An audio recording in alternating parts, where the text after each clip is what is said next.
All right, music fans, welcome back. Harmless Dave here on the Harmless Dave channel. Rambling in real time for a few real people out here, just like you there and just like me here. Uh, First order of business today is Happy Mother's Day to all the mothers out there. This is the hardest job in the world. So thank you, mothers, for doing what you do each and every day. Um, we couldn't have life without great mothers. All right. Um, and by the way, men cannot have children. All right. Just putting it out there. I know it's controversial today to say that. Um, but it's 2025. Just putting it out there that men cannot have babies. All right. So anyway, yeah, already in trouble here in this particular video. So I want to talk a bit about what's going on in the world of classic rock when it comes to older guys and women out there. You've got Ann Wilson in a wheelchair.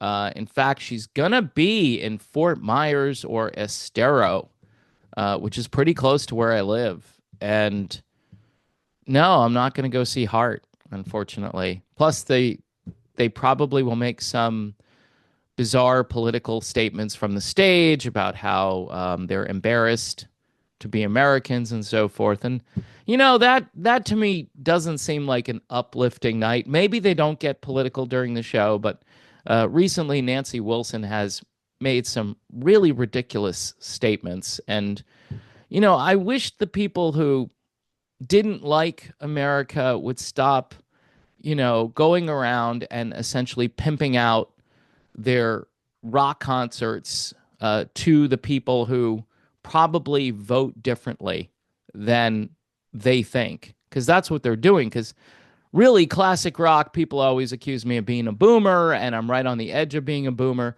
The point is that this is the audience that's going to go see Heart.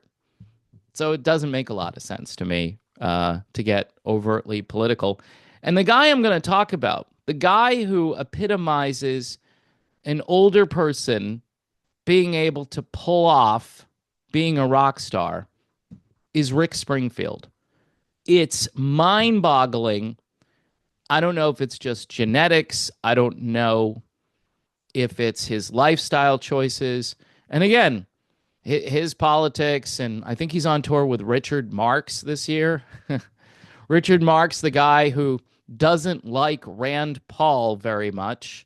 We found that out a few years ago in a very bizarre rant or post that Richard Marx did.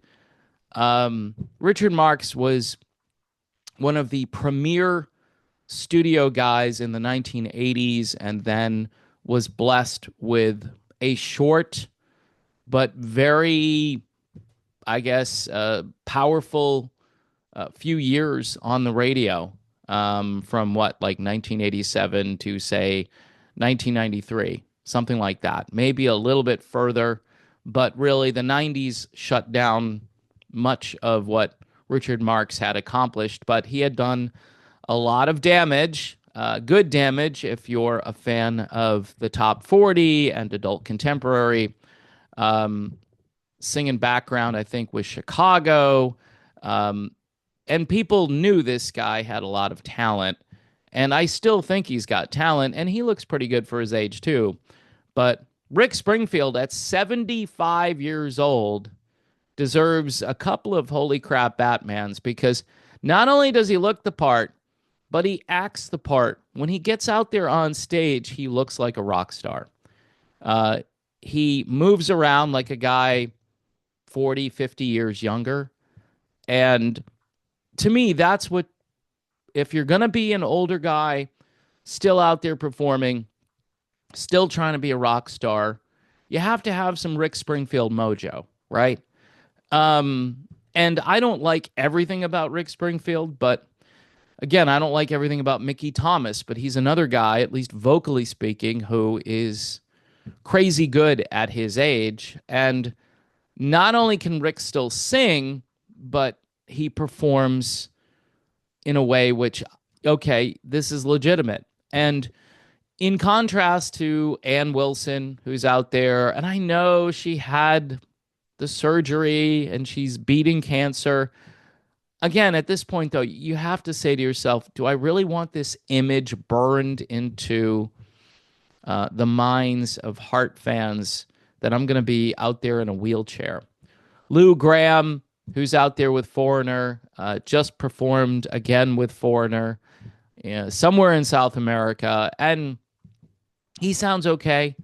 But again, he doesn't really look the part compared to the days of his youth. And here's a guy who I think was fairly good looking and was in great shape when he was a member of Foreigner in the early days. And I know about the brain surgery, and I had heard stories about his pituitary gland and all of this. I think if you go and read some of the stories, but that was what, 25 years ago now? I mean, if you want to keep going with this, it's kind of like if you're in a certain business and you need to maintain your, I don't know, certifications, right? And you have to take classes or you have to take a test, or maybe in certain situations you might have to work out, you might have to do something to stay sharp, eat right. I mean, you're making some pretty good money here, so you might want to do something to maintain your image a little bit. I remember a former friend of mine, I guess at this point, and I'm not going to obviously mention any names, but I asked somebody about this person, and I said, "What do you think of him as a singer?" And they're like, "He's this amazing singer. He's got amazing vocal chops." But they gently told me that he needed to work on his image because he was not stage ready, if you know what I'm talking about. I mean, you might disagree with that and say, well, I don't really care what they look like and so forth on stage, but this is rock and roll. This is about image and presentation. The old days of rock, it was about youthful energy, and now it's just like hanging on, and we're not really sure what it's all about, and we're in a holding pattern. And even the newer stuff today doesn't have the same type of identity that the early days of rock and roll had. And this is why I get a little bit fed up with it all. I'm just like, okay, I guess we're not going to have another generation of this stuff the way it used to be.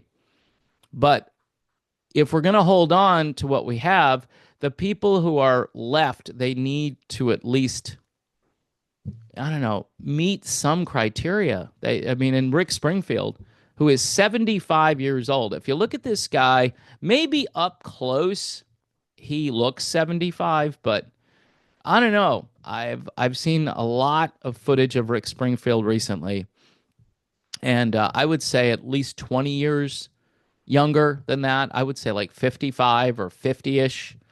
And then there are times, just the way he carries himself, where I'm thinking, this could be any guy from like, say, 30 years up, up until whatever age, but certainly not your typical 75-year-old. And I'm wondering how long he's going to be able to pull this off. I used to think the same thing about Ringo Starr, though, and he's 84. And it's just crazy how good the guy looks for 84 years old. So there is hope, but the hope is just a trickle. It's not like everybody qualifies. And, some people don't age well. Like, I don't think Mick Jagger looks very good for his age, or Keith Richards, but they're the Rolling Stones, all right? And they didn't look good 50 years ago. So there are a lot of people that are not out there to see how they look. They just want to hear the music, and they're okay with the fact that Keith Richards had wrinkles in the 1980s, probably because of some other reason that I won't get into here, but they don't have very high expectations. But these bands, especially who were big in the 1980s, it's 40 years later, folks. 40 to 45 years, depending on when they started in the 80s. And this is tough. This is why I say a lot of these guys really need to wrap things up soon. But people keep showing up. People keep paying big dollars, big money to see these guys perform. So the market is dictating their non-retirement. They're just going to keep going. Hey, I'm selling tickets. Hey, Ticketmaster's helping me. Azoff, he's got a great advertising budget. He'll put the word out there. This is why Kevin Cronin is out there. You know, Kevin will just keep going until the money dries up. But people, again, are going to buy the tickets because they want one last bit of nostalgia before these guys become, just completely either irrelevant or they're unable to perform. But again, the solution to that, if you're in a band, is to bring new people in. Foreigner is doing that with Luis Maldonado, and I listened to him alongside Lou Gramm, and I'm like, wow, this guy sounds like Lou Gramm from the 1980s. So it's pretty wise, it's pretty smart, and people are becoming less familiar with the original band. Nobody's going to be able to tell you who played keyboards for Foreigner in 1981. Nobody's going to be able to do that. They might know who Lou Gramm is, but as far as, the people who help out, who are the supporting cast, nobody's going to know. And nobody's going to care, especially after a couple of these $14 beers I like to talk about all the time. All right, so youthful appearance. Rick Springfield has it. Most everybody who is his age or even a bit younger, they don't have it. There are a few exceptions to that, and maybe you have your list of people who aren't embarrassing out there, but it's starting to get smaller and smaller. All right, before I go, I want to talk about Outlasted. This is a great band. By the way, if you like music from the 1980s, Outlasted is pretty cool. And Universal Human Desire is the name of this album, and I think it will surprise you.